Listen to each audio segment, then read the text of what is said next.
Welcome to মৌলিক study. মৌলিক স্টাডিতে তোমাদের সবাইকে স্বাগত। আজকে 25শে জানুয়ারি 2024-এর কারেন্ট অ্যাফেয়ার্সের ইম্পর্টেন্ট প্রশ্ন নিয়ে চলে এলাম। চলো শুরু করা যাক। 1 নম্বর প্রশ্ন, জাতীয় কন্যা শিশু দিবস বা ন্যাশনাল গার্ল চাইল্ড ডে 2024 কবে পালিত হলো? এটা 24শে জানুয়ারি পালন করা হলো। ন্যাশনাল গার্ল চাইল্ড ডে 2024 ভারতে প্রতি বছর 24শে জানুয়ারি এটা পালিত হয়। দিনটি মেয়েদের ক্ষমতায়নের গুরুত্বকে তুলে ধরতে এবং সমাজে তারা যে চ্যালেঞ্জগুলির মোকাবিলা হয় সম্মুখীন হয় সেগুলো মোকাবিলা করার জন্য এই দিবসটা পালন করা হয়। 2008 সালে মহিলা ও শিশু উন্নয়ন মন্ত্রক কর্তৃক এটা পালিত হয়েছিল, যাতে জেন্ডার ইকুয়ালিটি প্রচার করা হয় সেজন্য। এবছরের থিম ছিল saving our girls, educating our girls. পরের প্রশ্ন 2 নাম্বার, আন্তর্জাতিক শিক্ষা দিবস বা ইন্টারন্যাশনাল ডে অফ এডুকেশন 2024 কবে পালিত হলো? এটাও 24শে জানুয়ারি পালন করা হলো। প্রতি বছর 24শে জানুয়ারি একটি আন্তর্জাতিক শিক্ষা দিবস সকলের জন্য যে শিক্ষার গুরুত্ব সেটা বোঝানোর জন্য পালন করা হয়। জাতিসংঘের সাধারণ পরিষদ 2018 সালে 24শে জানুয়ারিকে আন্তর্জাতিক শিক্ষা দিবস হিসেবে ঘোষণা করে। শান্তি, উন্নয়ন এবং আন্তঃসাংস্কৃতিক বোঝাপড়ার ক্ষেত্রে শিক্ষা যে মৌলিক ভূমিকা পালন করে তাকে স্বীকৃতি দেওয়ার জন্য এটি পালন করা হয়। এবছরের থিম হচ্ছে লার্নিং ফর লাস্টিং পিস। পরের প্রশ্ন 3 নাম্বার, সম্প্রতি কোন রাজ্য ফেব্রুয়ারি মাসে গৃহজ্যোতি প্রকল্প উন্মোচন করতে চলেছে? এটা হচ্ছে তেলেঙ্গানা। তেলেঙ্গানার মুখ্যমন্ত্রী রেভান্ত রেড্ডি প্রত্যাশিত গৃহজ্যোতি স্কিম সহ বিভিন্ন কল্যাণমূলক প্রকল্পের বাস্তবায়ন ত্বরান্বিত করার জন্য উল্লেখযোগ্য পদক্ষেপ গ্রহণ করেছেন। এটা ফেব্রুয়ারি মাসের প্রথম সপ্তাহে চালু করা হবে, এটা বলা যাচ্ছে। এটা বহু পরিবারকে স্বস্তি দেবে, কারণ গৃহজ্যোতি প্রকল্পের জন্য যেটা সরকার বলেছিল, তাদেরকে প্রতিশ্রুতি দিয়েছিল যে 200 ইউনিট পর্যন্ত বিনামূল্যে বিদ্যুৎ সরবরাহ করবে নাগরিকদের। সেই স্কিমটা এটা হচ্ছে ফেব্রুয়ারিতে তেলেঙ্গানাতে শুরু হবে। তেলেঙ্গানার রাজধানী হচ্ছে হায়দ্রাবাদ।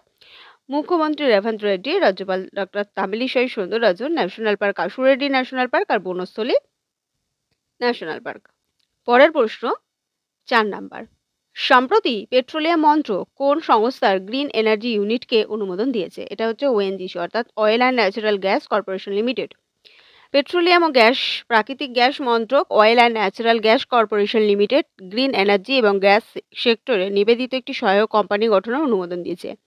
এই উল্লেখযোগ্য পদক্ষেপটি 23শে জানুয়ারি 2024 ওএনজিসির বোর্ড মিটিংয়ের সময় ঘোষণা করা হয়েছে, যা কোম্পানির পোর্টফোলিওকে বৈচিত্র্যময় করা এবং সাস্টেনেবল এনার্জি সলিউশনে অবদান রাখার জন্য প্রতিশ্রুতি যে ছিল সেটাকে প্রতিফলিত করে। নতুন অনুমোদিত সাবসিডিয়ারি কোম্পানিটি অস্থায়ীভাবে ওএনজিসি গ্রিন লিমিটেড নামে পরিচিত। ONGC oil and Natural Gas Corporation limited একটি ভারতীয় কেন্দ্রীয় পাবলিক সেক্টরের উদ্যোগ, যা ভারত সরকারের পেট্রোলিয়াম ও প্রাকৃতিক গ্যাস মন্ত্রকের মালিকানাধীন। সদর দপ্তর নয়াদিল্লি, প্রতিষ্ঠা হয়েছিল 1956। চেয়ারম্যান এবং সিই হচ্ছে অরুণ কুমার সিং। পরের প্রশ্ন 5 নাম্বার, সম্প্রতি কোন রাজ্যের বিদ্যুৎ বিতরণ কোম্পানি কনজিউমার সার্ভিস রেটিং রিপোর্টে মর্যাদাপূর্ণ A+ রেটিং অর্জন করেছে? এটা হচ্ছে দিল্লি এবং উত্তরপ্রদেশে।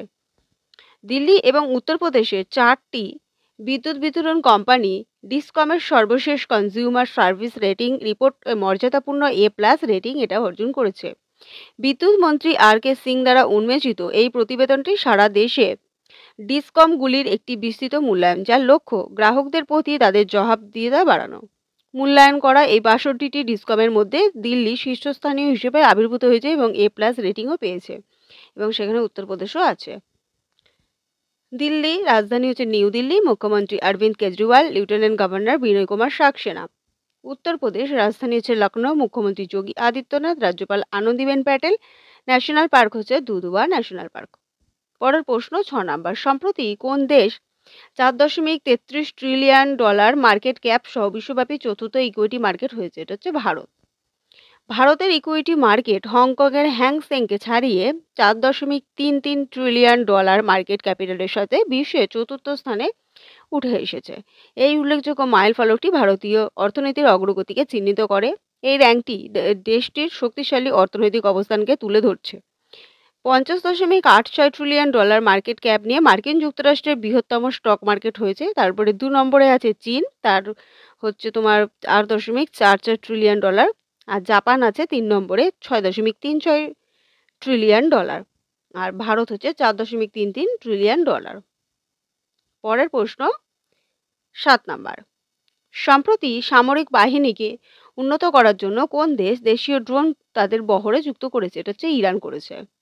ইরানের সেনাবাহিনী তার প্রতিরক্ষা সক্ষমতার একটি উল্লেখযোগ্য মাইলফলক চিহ্নিত করেছে, কারণ এটি আনুষ্ঠানিকভাবে 23শে জানুয়ারি 2024-এ অনুষ্ঠিত একটি অনুষ্ঠানে প্রচুর পরিমাণে দেশীয়ভাবে উন্নত রিকগনিশন কম্ব্যাক্ট ড্রোন পেয়েছে। এই অনুষ্ঠানে ইরানের সেনাবাহিনীর প্রথম কমান্ডার আব্দুর রহিম মুসাভি এবং প্রতিরক্ষা মন্ত্রী উপস্থিত ছিলেন। তিনি হচ্ছেন মোহাম্মদ রেজা আসতিয়ানি। মনুষ্যবিহীন এই এয়ার ভেহিকল প্রযুক্তির সর্বশেষ অগ্রগতি হিসেবে প্রদর্শন করেছে এবং এদের ইরানের সামরিক বাহিনী সেটা উন্নত হবে। ইরান রাজধানী তেহরান, প্রেসিডেন্ট হচ্ছে ইব্রাহিম রাইসি, অফিসিয়ালি ভাষা হচ্ছে ফার্সি। পরের প্রশ্ন 8 নাম্বার। সম্প্রতি কোন দুটি দেশের যৌথ বাহিনীর মধ্যে সাইক্লোন এক্সারসাইজ শুরু হবে? এটা হচ্ছে ভারত এবং মিশর। প্যারাসুট রেজিমেন্ট স্পেশাল ফোর্স এবং 25 জন অত্যন্ত দক্ষ কর্মী নিয়ে গঠিত ভারতীয় সেনাবাহিনীর বিশেষ দল ভারত মিশর যৌথ বাহিনী যে এক্সারসাইজ এটা সাইক্লোন এটা হচ্ছে শুরু করবে। সে হচ্ছে ভারতীয় সেনাবাহিনী অংশ নিতে মিশরে এতে অংশগ্রহণ করার জন্য মিশরে পৌঁছেছে। 22শে জানুয়ারি থেকে 1 ফেব্রুয়ারি 2024 পর্যন্ত এটি মিশরের আনসাসে অনুষ্ঠিত হবে।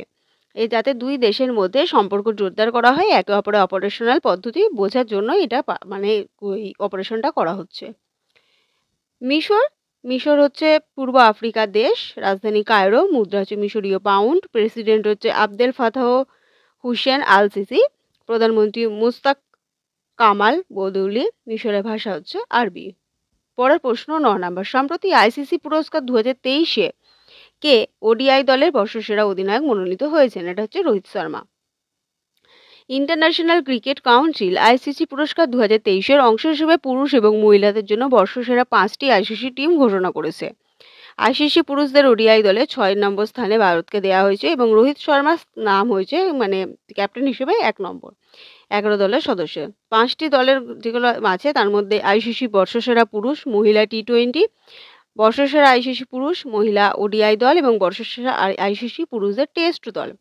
তো আমি একটু বলে দিই, আইসিসি পুরুষদের বর্ষসেরা টেস্ট দলে হচ্ছে প্রথমে আছে উসমান খাজা আউস, আর ভারত থেকে একজনই আছে 6 নম্বরে রবীন্দ্র জাদেজা টেস্টের মধ্যে। তারপরে হচ্ছে আইসিসি বর্ষসেরা মহিলা ওয়ানডে দলে প্রথম স্থানে আছে অস্ট্রেলিয়ার ফোভি লিচফিল্ড। বর্ষসেরা পুরুষ ওয়াইডি দলে 1 নম্বরে আছে রোহিত শর্মা, ক্যাপ্টেন ভারত, 2 নম্বরে শুভমান গিল ভারত, 3 নম্বরে ট্রাভিস হেড অস্ট্রেলিয়া, 4 নম্বরে বিরাট কোহলি, 5 নম্বরে ড্যারিল মিচেল, 6 নম্বরে হেনরিক ক্লাসেন, 7 নম্বরে মার্কো জনসন, 8 নম্বরে অ্যাডাম জাসপা, 9 নম্বরে মোহাম্মদ সিরাজ, 10 নম্বরে কুলদীপ যাদব আর 11 নম্বরে মোহাম্মদ শামি। লাস্টে 3 জন 9, 10, 11 3জনেই হচ্ছে ভারতে। এছাড়া বর্ষসেরা মহিলাদের টি20 দলে প্রথমে আছে চামারি আথাপথু, তিনি হচ্ছেন এসএল এর ক্যাপ্টেন সাউথ আফ্রিকা। আর 9 নম্বরে ভারতে দীপ্তি শর্মা রয়েছে। আর বর্ষসেরা পুরুষদের টি20-র মধ্যে ভারতের 1 নম্বরে আছে ভারতের যশস্বী জয়সওয়াল, 2 নম্বরে হচ্ছে ফিল্ড সল্ট, 3 নম্বরে নিকোলাস পুরান, 4 নম্বরে ভারতের সূর্যকুমার যাদব ক্যাপ্টেন, 5 নম্বরে মার্ক চ্যাপম্যান, 6 নম্বরে সিকান্দার রাজা, 7 নম্বরে আলপেজ রামজানি, 8 নম্বরে মার্ক অ্যাডওয়ার, 9 নম্বরে হচ্ছে ভারতের রবি বিষ্ণয়, 11 নম্বরে হচ্ছে রিচার্ড নাগারাভা আর 11 নম্বরে হচ্ছে আশরদীপ সিং ভারত থেকে। আইসিসি ইন্টারন্যাশনাল ক্রিকেট কাউন্সিল 1909 সালে প্রতিষ্ঠা হয়, তখন এর নাম ছিল ইম্পেরিয়াল ক্রিকেট কনফারেন্স। সদর দপ্তর দুবাই, সংযুক্ত আরব আমিরাত। প্রতিষ্ঠা হয়েছিল তো বললাম 1909, চেয়ারম্যান গ্রেগ বার্কলে এবং সিইও হচ্ছে জিওফ আর্ডেলিশ। পরের প্রশ্ন এবং লাস্ট প্রশ্ন 10 নাম্বার। সম্প্রতি কে হংকংয়ের এশিয়ান ম্যারাথন চ্যাম্পিয়নশিপ 2024-এ স্বর্ণপদক জিতেছেন? এটা হচ্ছে মান সিং। এশিয়ান ম্যারাথন চ্যাম্পিয়নশিপ 2024-এ ভারতীয় অ্যাথলেটিক্সদের জন্য একটি ঐতিহাসিক মুহূর্ত, কারণ ভারতের 34 বছর বয়সী ম্যারাথন দৌড়বিদ মান সিং তিনি সোনা জিতেছেন। এই ছিল আজকের সমস্ত ডিটেলস। ভিডিওটা ভালো লাগলে লাইক করো, বন্ধুদের সাথে শেয়ার করো এবং চ্যানেলে নতুন হলে অবশ্যই চ্যানেলটি সাবস্ক্রাইব করো। আজকে এতটুকুই।